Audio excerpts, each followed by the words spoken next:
Obesity kills people. No, doctors not able to look past a person's obesity and find out why they're actually sick kills people.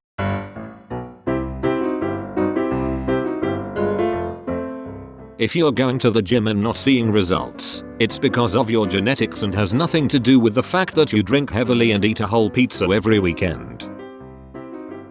Sucks that I can't get in shape, because my body is biologically structured differently from everyone who's ever lived, and not because I don't work out.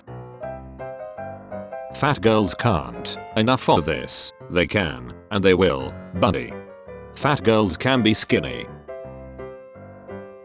Today I learned that the most obese state in 1995, Mississippi, was winner than the thinnest state in 2016, Colorado. People out here fat shaming states, shake my head. Patient has cancer. Doctor, you're fine, you just need to lose weight. Patient dies. Doctor, cause of death, obesity. Statistics, oh look, another obesity related death. Society, obesity kills. Fat people, did you even run standard medical tests? Doctor, my eyes are the tests, fat. Al Yankovic, here's some archival behind the scenes footage from the Fat music video shoot, courtesy of Kevin Yeager. Be sure to watch till the end to see how they did special effects back in the ancient pre-CGI days. Can you stop playing I'm Fat at your concerts? Retire the song entirely? I love your music, but hate fatphobia. Hot take. Language like in shape, out of shape, overweight is fatphobic, because it implies that thinness is preferred and that it is the norm. Absolutely livid with Delta. I got on my flight to Cape Cod this morning and was looking forward to a pleasant flight, but everything went wrong. You guys know I have issues with my thyroids. Everyone knows that. Because of these issues, I tend to be on the heavier side. So what? So when I told the flight attendant I couldn't fit in the basic economy seat, she told me I could always upgrade to a comfort or business class. Sure, but that costs actual money. I explained that I'm disabled, and that I shouldn't be paying just to be able to sit, and this old woman had the balls to tell me that obesity is not a disability. First off honey, obesity is a disability, deal with it. Second, yeah, my diet isn't perfect, but whose is? Does everyone who has a few cokes a day need to buy comfort seats? In the end, I had to squeeze into a regular seat. Although there were plenty of first class seats available, I spent the flight writing Delta Corporate a nasty email, as well as filing a complaint with ADA and BBB. We'll see what comes out of that. For the final time, obesity is a disability, and we should be treated as such. Went to see movie Annabelle. Comes home at the cinema. I'm not a slim build. I have trouble with the size of the seat for width and for my legs. I asked if the cinema with Annabelle playing had seats where you can lift the arms up for extra room and they said no, only cinema 1 and 2 do. That's horrible. I was so uncomfortable and in tears. I put in a comment on their review section on Facebook. This app was fine, until it gave me some unsolicited diet advice. When you go to exit the app, it pops up with a message like, "Have a great day," and asks if you're sure you want to exit. Normally, this is fine, until I got one that said, "Enjoy your lunch, don't go overboard on the carbs though," and I really don't think that's appropriate in general, much less from an alarm app. A poor choice on their part, and I'm uninstalling. Today was the first time I listened to my body at work and changed my situation. We had to be in an all-work training, and the chairs in the room pinched my hips. My bottom stuck to the seat as I tried to wedge out. The second half of the day I had enough and went and got a chair without arms. My boss asked me what was wrong. I told them I was goddess size and needed room for my hips. I had a few moments of feeling ashamed and then let it melt away. Can I get a bomb for self-care and listening to your body in a work where the chairs seem to be getting smaller? The sizes offered in mainstream clothing stores have nothing to do with what will sell best, and everything to do with fatphobia. Things diet culture doesn't want you to know. First, being stigmatized for your weight is a bigger risk to your health than what you eat. Second, yo-yo dieting can explain all excess heart risk seen in high weight people. Third, health comes in all sizes and isn't a moral obligation. I unfollow people as soon as they start going on weight lose journeys because nearly all the folks I know who did end up losing weight became exactly the anti-fat former fat person you're talking about, except somehow it's worse, because I did it, so you have no excuse. And yes, weight loss journeys had to be censored. Cancer Research UK ad slammed for fat shaming. The divisive campaign likens obesity to smoking.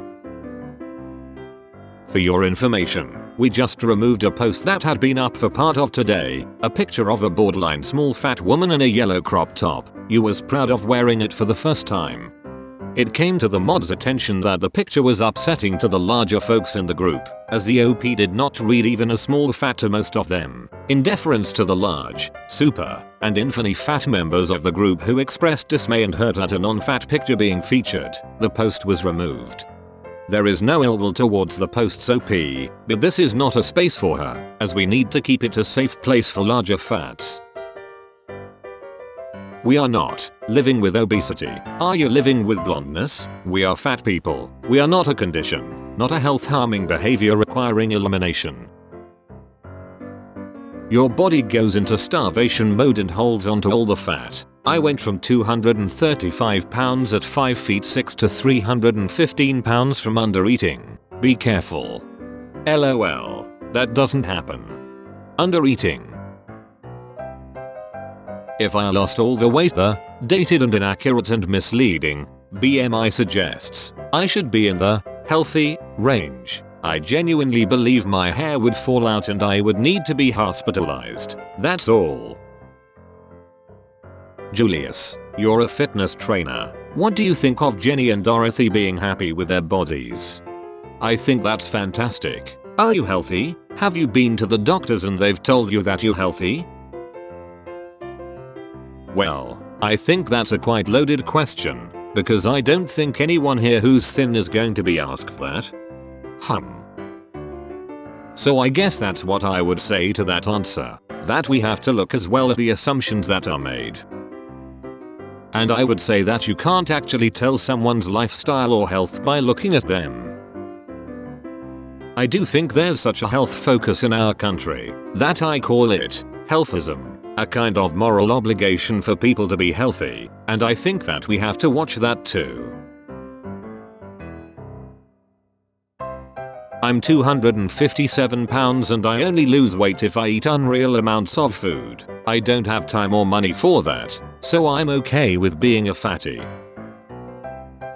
I didn't pay attention to the store and got regular, not double stuffed Oreos. I feel your pain. Those are for people on a diet. They don't taste right at all, even with milk. The I eat healthy, but still don't lose weight starter pack.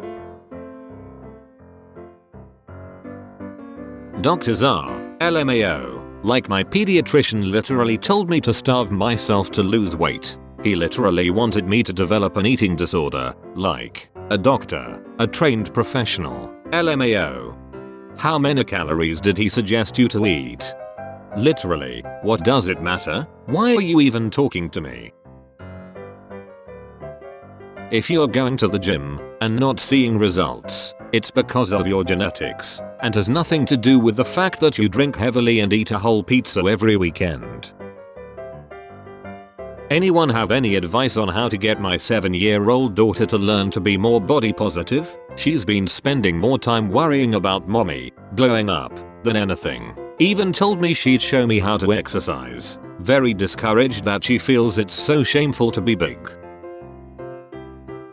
Reminder that you, before, body is someone's present or future body, which they already love, or are attempting to get along with. So please, cease and desist with the before and afters. I spend a lot of time thinking about why guys under 6 foot hit on me, why overweight men hit on me, lol why people always judge me on my appearance. Big is gorgeous, but guys only want skinny girls. Tips for people new to talking about anti-fat bias. Don't use the word obese unless you absolutely can't avoid it, such as when you're quoting someone else. Anything where you use the word obese should be prefaced by an explanation that the word is harmful and pathologizing. The word obese comes from the Latin obsess, which means having eaten until fat. I'm sure you can see why fat activists aren't, like, wild about it.